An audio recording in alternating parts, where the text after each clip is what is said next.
Online દવાઓના થતા વેચાણને લઈ દેશભરના કેમિસ્ટ દ્વારા રાષ્ટ્રીય સ્તરે એક દિવસીય હડતાલ પાડવામાં આવી છે। દેશના ખૂણે ખૂણે દવાની દુકાનોના શટર બંધ રહ્યા છે। વર્ષોથી પારંપરિક દવાઓની દુકાનની સામે હાલ ઓનલાઈન દવાઓની વેબસાઇટ અને ઓનલાઈન સ્ટોર ખુલતા કેમિસ્ટની હાલત કફોડી બની છે। ત્યારે જેનરિક સ્ટોર અને સરકારી ઈ પોર્ટલને લઈ થતા આર્થિક નુકસાનને લઈ ગુજરાતના લાખો કેમિસ્ટો દ્વારા આ બંધ પાડવામાં આવ્યો છે।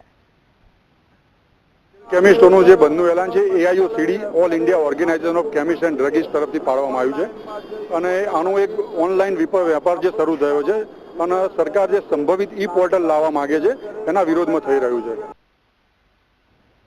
મહત્વનું છે કે સમયના બદલાવ સાથે લોકોની કાર્યશૈલી પણ બદલાઈ રહી છે। લોકો ડિજિટલ યુગને અપનાવી રહ્યા છે। લોકો ઓનલાઈન શોપિંગનો ઉપયોગ કરતા થયા છે। ત્યારે ઓનલાઈન શોપિંગની આડઅસર થતા કેમિસ્ટ એસોસિએશને હડતાલનો માર્ગ અપનાવ્યો। બીજી તરફ દવાઓની કિંમતને લઈ પણ વિરોધ કરવામાં આવી રહ્યો છે। મહત્વનું છે કે વર્ષ 2013 પહેલા ડ્રગ પ્રાઇસ કંટ્રોલ ઓર્ડર દવાની બેઝિક કિંમત અને સામાન્ય ખર્ચ પર થતો હતો, જ્યારે 2013 પછી હવે દવાઓની કિંમત માર્કેટ કેપ પ્રમાણે નક્કી કરવામાં આવે છે।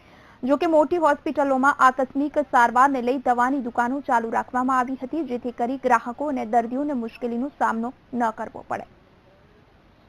અમારો વિરોધ કોઈ જનતા કે એની સાથે નથી કે કોઈને તકલીફ પડે એવું કોઈ કારણ નથી, પણ જે ઓનલાઈન બિઝનેસ જે સરકાર લાવી રહી છે અને જે અત્યારે થઈ રહ્યો છે એ ઈ પોર્ટલનો એનો એ અમારે એના વિશે વિરોધ છે કે એના વિશે હજી પ્રજાને જાગૃતિ નથી કે શું છે, એના કારણે જ અમે આ વિરોધ દર્શાવેલો છે।